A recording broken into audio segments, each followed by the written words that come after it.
कहते हैं कि हवा, पानी और पंछियों का कोई घर नहीं होता और न ही कोई सीमा इन्हें बांध कर रख सकती है। मौसम की अनुकूलता के हिसाब से ये परिंदे दुनिया भर में घूमते फिरते हैं। सर्दियों के मौसम में ये परिंदे यूरोप और मध्य एशिया के कई देशों से लंबी उड़ान भरते हैं और कांगड़ा जिले में महाराणा प्रताप सागर बांध यानी पौंग झील को अपना बसेरा बना लेते हैं।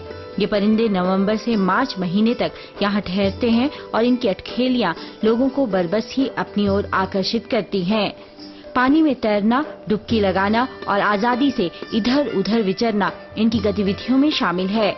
अब तक पौंग झील में करीब 50 प्रजाति के लगभग 45,000 विदेशी मेहमान डेरा डाल चुके हैं। इनमें कॉमन कुड, रिबन tern, little egret, common pochard, black necked grebe, red kingfisher और कॉमन टील जैसी प्रजातियां शामिल हैं।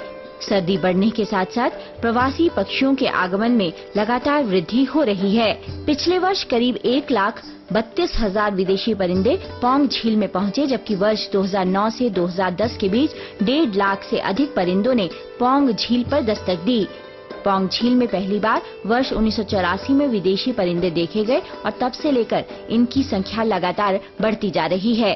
पौंग लेक तो एक फेमस वेटलैंड है जिसमें हर साल ट्रांस हिमालय से स्पीशीज जब वहाँ पे बर्फ पड़ जाती है, जब वहाँ पे मतलब स्नोफॉल हो जाता है तो सारी स्पीशीज वहाँ से तिब्बत और साइबेरिया से माइग्रेट होकर पौंग डैम में आती है। तो पौंग में उनको एक सूटेबल हैबिटेट मिलता है। इसी करके मोर देन 100 स्पीशीज यहाँ पे हर साल आती है। तो लास्ट ईयर 1,32,000 स्पीशीज आई थी और अभी तक हमारे पास अराउंड 40 से 50,000 तक स्पीशीज आ गई है, जिसमें मेन बार हेडेड कीज है, हूट्स है, पिनटेल्स है, रूडी शेल डक्स है और लिटिल कॉर्मोरेंट्स है।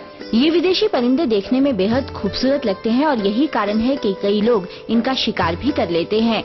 इनकी सुरक्षा के लिए नगरोटा सूर्या में वनथावना स्थापित किया गया है और 32 ग्राम विकास समितियां बनाई गई हैं। वन्य प्राणी विभाग इनकी सुरक्षा में कोई कोर कसर नहीं छोड़ना चाहता और इनके लिए उड़न दस्ते भी तैनात किए गए हैं। पौंग झील 307 वर्ग किलोमीटर क्षेत्र में फैली हुई है और यहाँ की जलवायु विदेशी परिंदों को खूब भाती है। यूरोप व मध्य एशिया के वेटलैंड सर्दी के मौसम में जम जाते हैं और ऐसे में ये परिंदे भोजन की तलाश में पौंग झील का रुख करते हैं। नंदिनी मित्तल, डीडी न्यूज, धर्मशाला।